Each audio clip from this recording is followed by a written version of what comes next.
В арт-салоне «Семях» сегодня состоялось открытие уникальной выставки. Более 40 мастеров представили свыше 100 авторских кукол и игрушек.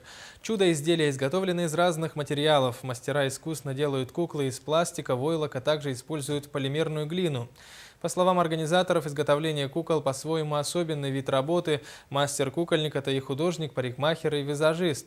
На выставке специально была приглашена известный мастер из Хабаровска Евгения Быкова. На днях она проведет мастер-класс по созданию стилизованной куклы из пластика. Работы якутских мастеров я первый раз увидела в Хабаровске. Выставка была, называлась «Ведь у кукол судьбы тоже».